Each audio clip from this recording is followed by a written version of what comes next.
L'attentat contre la mosquée de Bayonne est un terrible signal pour la France. Disons d'abord que nos pensées et nos vœux se tournent vers les malheureuses victimes et leurs familles.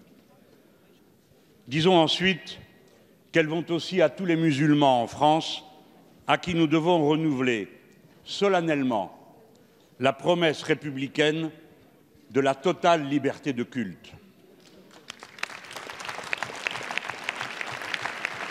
Disons enfin que la France ne veut ni du racisme ni de l'intolérance. Notre longue histoire, des siècles de violences ouvertes ou larvées contre l'athéisme ou contre les juifs ou entre catholiques et protestants, nous ont enseigné l'inhumanité et l'absurdité. La France sait que la liberté de conscience est la mère de toutes les libertés. Alors l'attentat de Bayonne est une alerte fondatrice.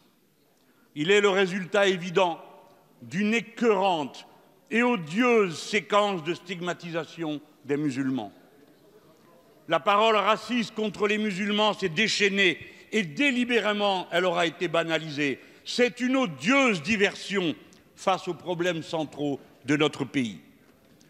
Nous redoutons que cet attentat résulte d'une action banalisée de longue date venant de certains milieux d'extrême droite et nous redoutons qu'il soit prêt à pire encore. Devant cet attentat comme devant tous les autres, la France doit réagir concrètement et moralement, spirituellement, oserais-je dire. La parole officielle doit être débarrassée de toute forme de stigmatisation des musulmans. Il ne faut plus permettre que la propagande pour la haine des musulmans soit diffusée par des organes audiovisuels à qui l'État a donné un canal d'émission. Les groupuscules d'extrême droite repérés par la Commission doivent être interdits. Êtes-vous prêt à me suivre sur ce terrain, Monsieur le Premier ministre? Merci, Monsieur le Président. La parole est à Monsieur le Premier ministre.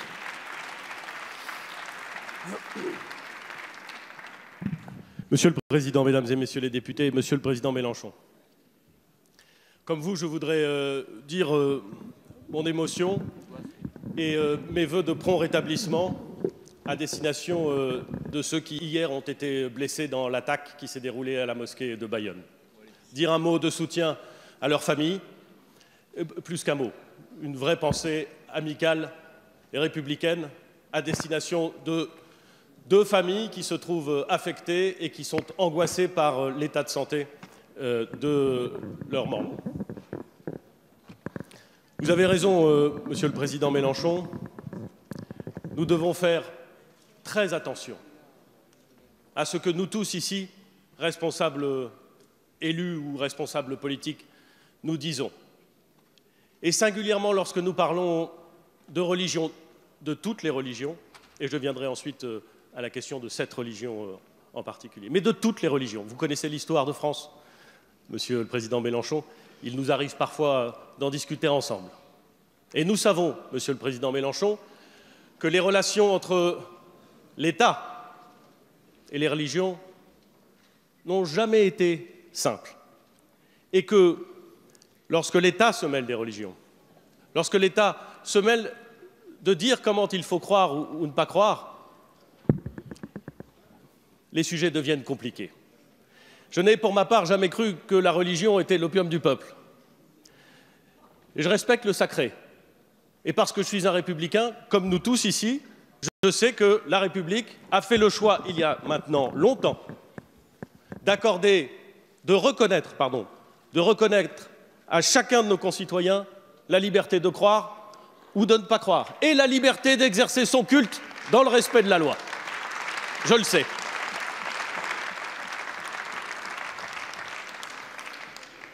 Je vois bien que le débat politique est plein de passion, parfois plein d'invectives, parfois plein d'amalgames. D'un côté et de l'autre, quelles que soient les positions tenues, on s'accuse de ne pas comprendre la menace contre la République, d'accuser tel ou tel parti de nos concitoyens. Je voudrais dire ici, Monsieur le Président Mélenchon, qu'il me paraît que dans une démocratie mûre comme la nôtre, dans une République sûre de ses principes, nous pourrions tous ensemble considérer qu'il n'y a qu'une seule communauté, la communauté nationale. Et qu'à chaque fois que l'on pointe telle ou telle confession ou telle partie du peuple, alors on appauvrit ce qu'est la République, c'est-à-dire une union, une nation, un plébiscite de tous les jours de gens qui ne sont pas semblables, qui ne croient pas la même chose, qui ne se ressemblent pas tous, mais qui sont unis dans les valeurs de la République et dans le respect de la loi. Chacun doit donc, mesdames et messieurs les députés, monsieur le président Mélenchon, être responsable de ses propos, ne jamais être naïf, car dire que notre pays subit parfois les attaques du dévoiement d'une religion n'est pas faire offense à nos concitoyens de telle ou telle confession. C'est un fait, et c'est d'ailleurs un fait qui n'est pas propre à notre République, qui n'est pas propre à la France, qui est un des combats du XXIe siècle. Nous le savons. Nous pouvons l'assumer, sans jamais oublier ce qui fait notre socle républicain commun, la liberté de croire ou de ne pas croire, le respect absolu de la loi que vous votez et de la loi que le gouvernement fait respecter. Je vous remercie. Merci, Monsieur le Premier ministre.